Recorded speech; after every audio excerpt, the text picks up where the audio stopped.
Hi there, happy Monday. Welcome to a few minutes of my day. Again, I'm not sure if it'll be 30 or not. I just have a couple of things to do. My desk, my sit-down desk over there is an utter mess. It's actually 4:30 in the afternoon on Sunday, but you'll be seeing this on Monday. And I realized I'm finishing up prepping the signatures for the text blocks for Mona and Isolde. And I realized I didn't make envelopes for them. So I thought that we could do that together and have a little catch-up time. And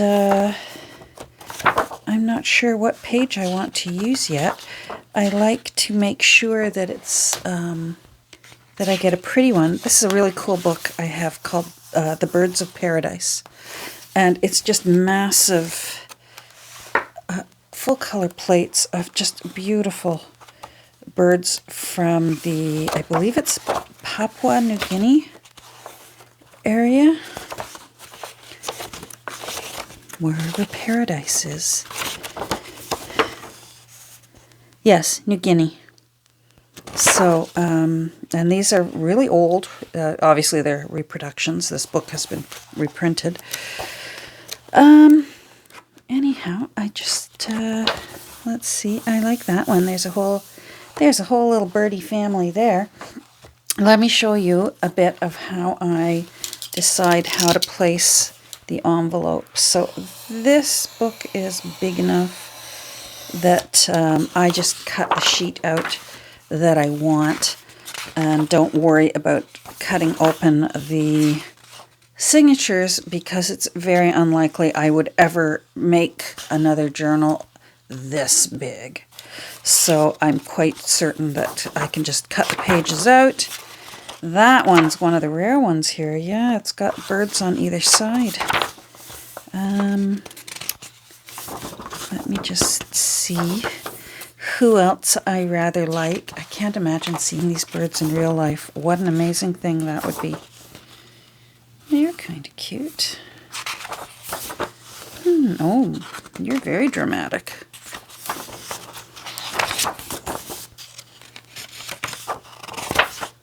I like you.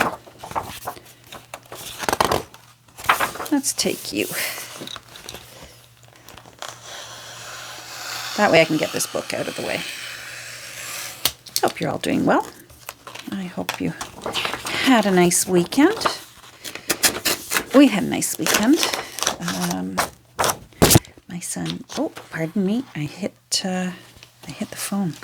My son and his fiancée came over for dinner on Saturday. And honest to goodness, we have not sat down for a meal with them in 2 years since this pandemic began.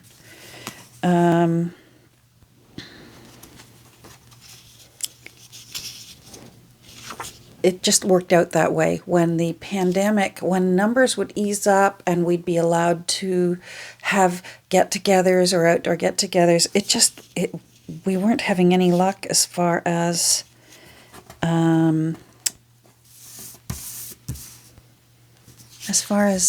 our calendars marrying up. What I'm doing here is I want to make sure I get both birds in. I don't necessarily care whether they end up upside down or not, but if I can find a way to place them nicely, I will. What I'm doing now is I'm holding it up to the window just to see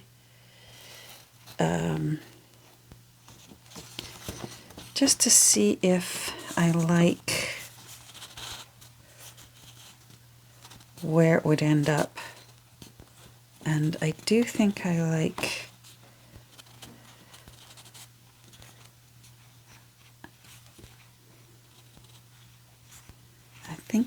it there. So what I'll do is I'm not going to budget now. I like it there. So I take a pencil and as I mentioned before, and in case you missed it, I'll repeat myself. What I did way back when was get an envelope, a real envelope from a card or wherever that I had, and I carefully opened up the seams. I could have soaked it and opened them up, soaked the glue off and opened them, but I instead simply used my craft knife and just carefully opened the seams up like that, and laid it out flat like this. And then I traced around it and made myself a template on this plain paper. Hence, I wrote envelope template on it. Now, what I do next is I cheat a little bit. Because I can see where the lines are, I get my cutter out and I follow the lines. I find my pencil lines.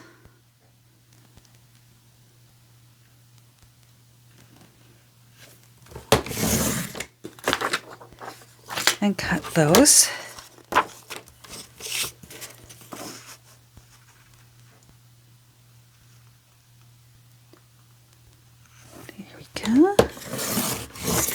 Yeah, so we had a lot of catching up to do because during the pandemic they got engaged, and which is very exciting. And oh my goodness, she had a beautiful ring, beautiful ring, and they're very happy. So I'm just, this way it just gives me straight lines. You can cut it by scissors. I don't see, you know what, they're all going to be folded in. It doesn't need to be that precise. It's just all going to be folded.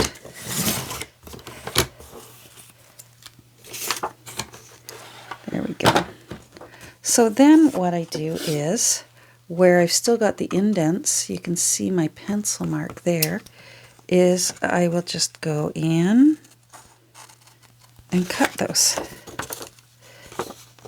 But it looks nicer if you curve it, because then you'll get more of the look of an honest-to-goodness envelope.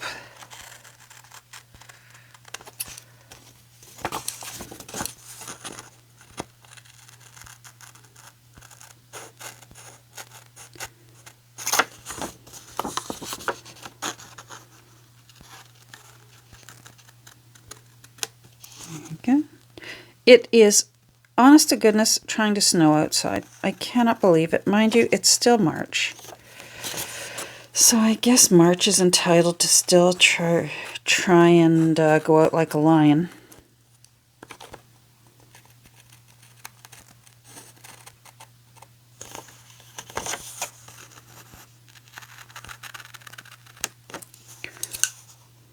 There we go.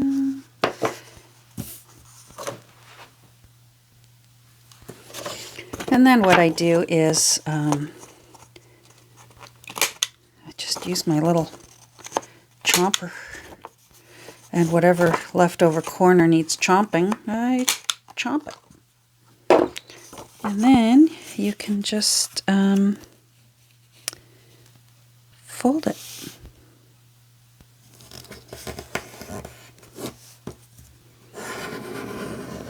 And hopefully it all works out good. I cross my fingers and hope for the best. It usually does. And if it doesn't, if my pencil has wiggled or something, you can trim it with your pencil. Or pardon me, you can trim it with your scissors afterwards. And it's not a big deal.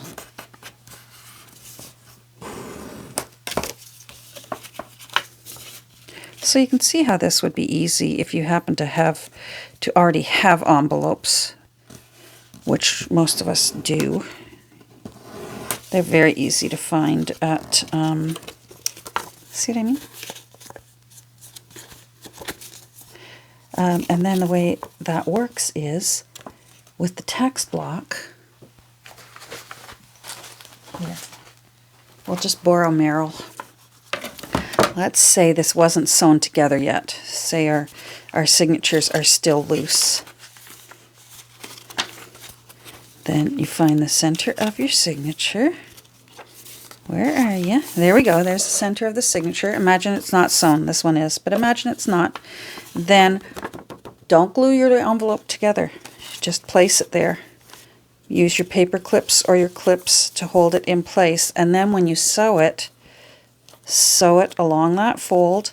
And then afterwards, when you're all finished sewing, glue those two lines together and you will have an envelope that's in the center of your signature. It's nice. It's a fun little touch. And of course you can do that with regular envelopes. If you can carefully get a real envelope apart, you can do the same thing. And I've done that before. So keep that in mind. Now, which one will we do next? We're doing this one. Now, I was saying something earlier and I can't remember. So, oh well. It'll come back to me. Now, how do I want this one? I'm going to hold it up. I don't think this one's going to work out. That I can keep those guys upright. Oh, maybe. I just like to keep their little face. Let me show you. With this one, see how with where it lifts, he's looking down to where it opens. And if I can do that, and those two look nice. If I can pull that off, I like to. I guess we'll see. And if not, I will focus on them being on the front of the envelope, and that's the way I'll sew it in.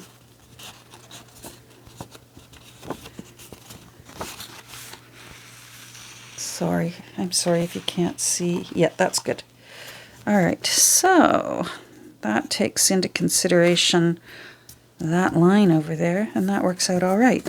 All right, let's just do it.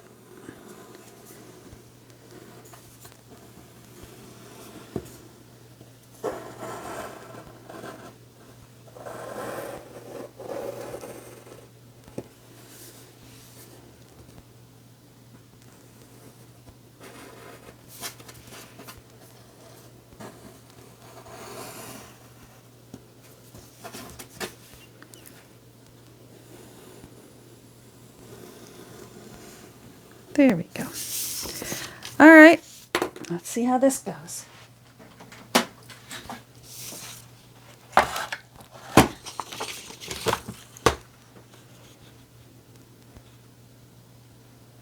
Now, I'm already seeing that I should have done my pencil lines on the flip side, but if any pencil lines show after the fact, I'll just erase them with a soft eraser.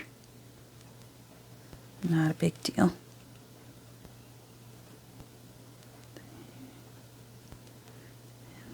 There. Oh, I did a little bit more looking into Lucille. Those of you who saw my thrift haul from the other day, that beautiful book, Lucille.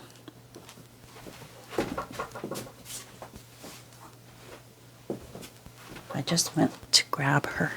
This book here.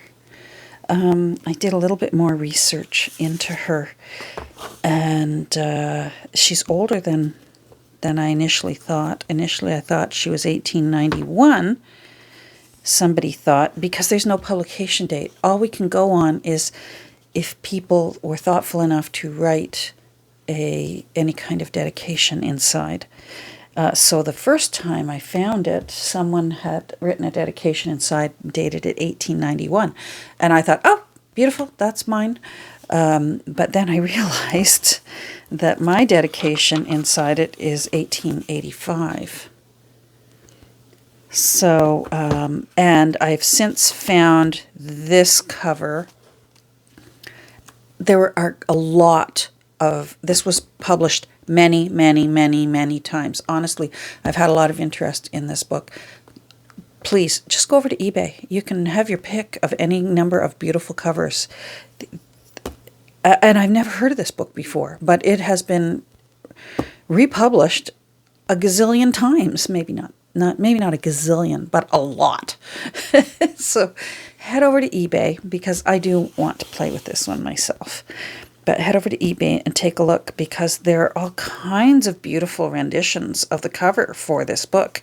Anyhow, so with all the research that I did the other day, it is at least 1883, because I did come across somebody who had a copy of this, and their salutation that was written inside was dated 1883, and that seems to be closer to what this is. I suspect that must be close to it, but honest to goodness, it's as if this one has been sealed in a sealed airtight document container, because it's just in beautiful,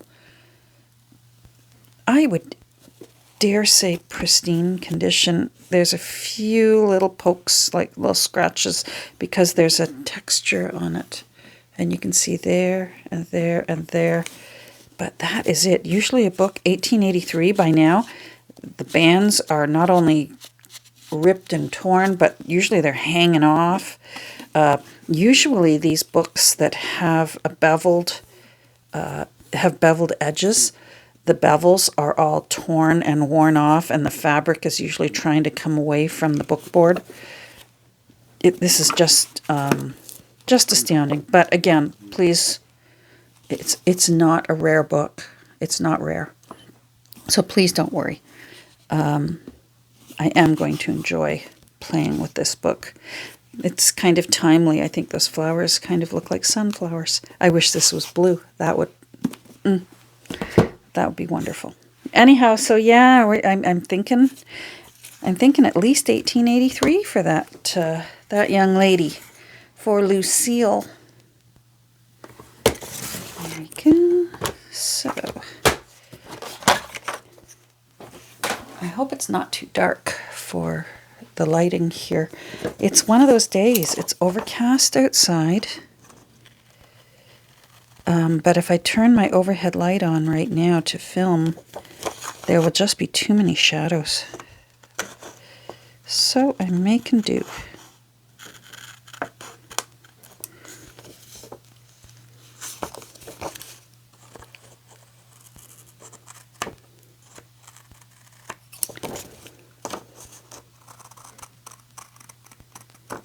So just round in the edges.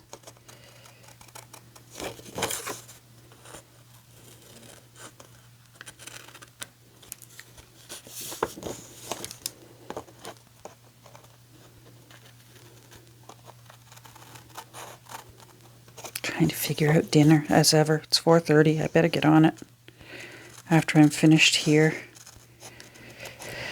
I'm thinking meat pies. Something easy. Just pop in the oven. We had such a big dinner last night with the kids over. The kids. They're in their 30s, but, you know, given my age, yeah, they're kids.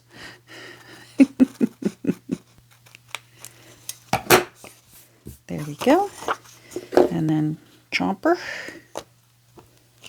around that. I mean, I could use my scissors for those, but chomper does a nicer job. So you can see how this it gets the job done. Maybe not as fast as if I had an envelope punching board, but on the other hand, I don't have to worry about storing it. So that's nice. All I'm storing is this template of paper. So there's that advantage to it. And certainly if your budget is, that you want to be choosy about what you spend your money on for your gear, then, and you don't want to have to spend it on an envelope punch, then you don't have to. You can make nice envelopes all on your own. There we go. Let's close that up.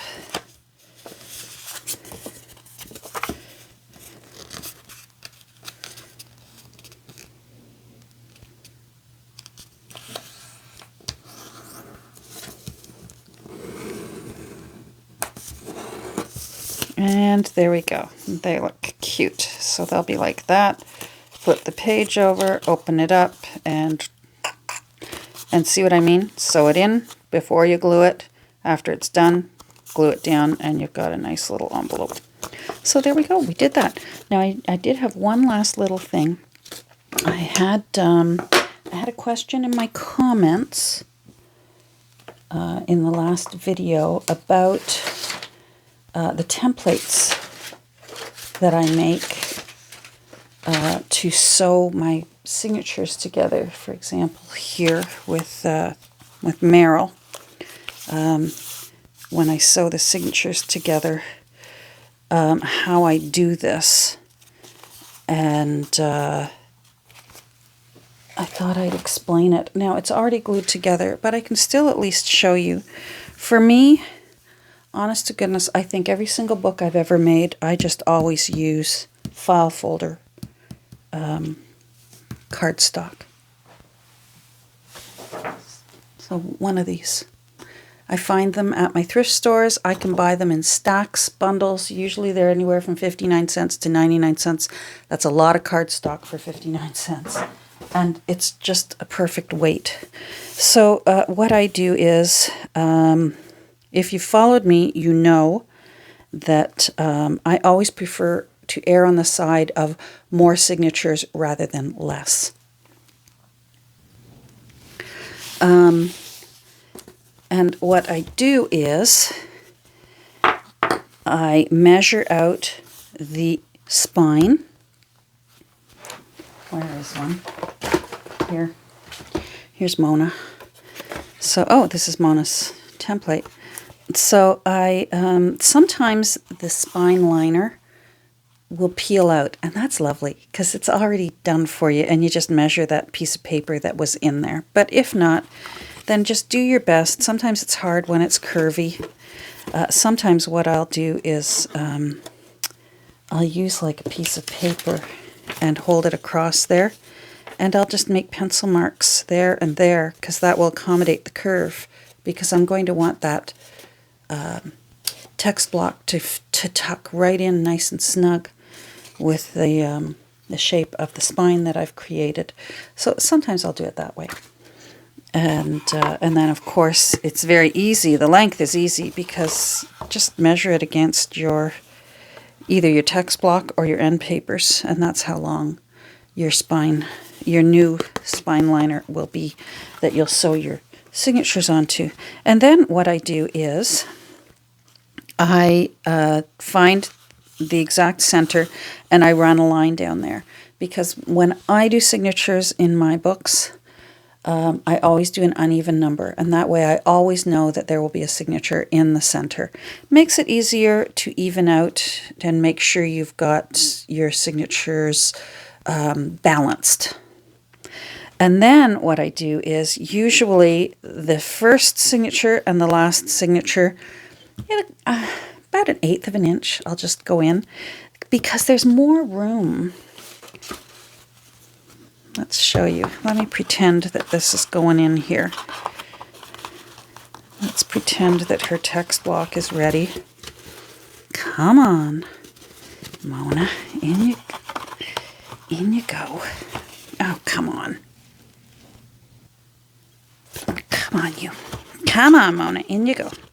That's a little snug. I may do a double check on that. But anyhow, here's what I find is, with the shoulders here, that actually gives you a little bit more room than the other signatures will have, than these ones, the center ones will have. And I just find you don't need the same amount of space in between your signatures from the in and from there in. So I leave a little bit less room. And then basically what I do is whatever the space is, the rest, and how many signatures I want to put in, I just space them all out evenly. You can use a ruler if this is a wide space. I used a ruler this time. But if you're just going to squeeze in 2 or 3 signatures, I just eyeball it with my pencil. Because I'll tell you, as long as they're pretty well even Steven top and bottom, Your threads, when you sew your signature in, are going to create quite a bit of give, and they're just going to all tuck in there really nicely. And then what I do is, once all my pencil marks are on, I glue it onto the piece of fabric that I'm using. Usually I use some kind of a beige light patterned fabric. I just like it. I find that it, because I use a lot of old paper and tea-dyed paper, a lot of them are sort of ivory or beige colored. And this way, I don't want the fabric to become the focal point where the eye is drawn to. I want the eye to look to the papers and not to what's in the spine. So I will glue it on, and then when I've done where I plan to have my signatures, because I usually do a 6-hole running stitch, I just use my awl and I poke through at all the crosses for, see where there's all the tiny little holes, and you can see them on this side, sort of. They're there, you can see them. And I just poke the tippy tip of my awl through. And that's how I end up with my, that's how I get the backing ready for mine.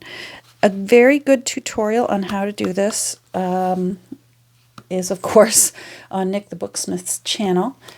She just did a video, I think about 2 weeks ago, on how to turn an old book into a junk journal.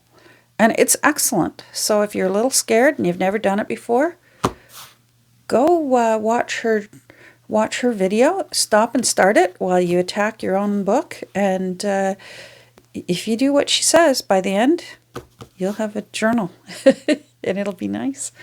So yeah, so that's how I do it. Well, I'm going to go and get dinner started, and we'll talk soon.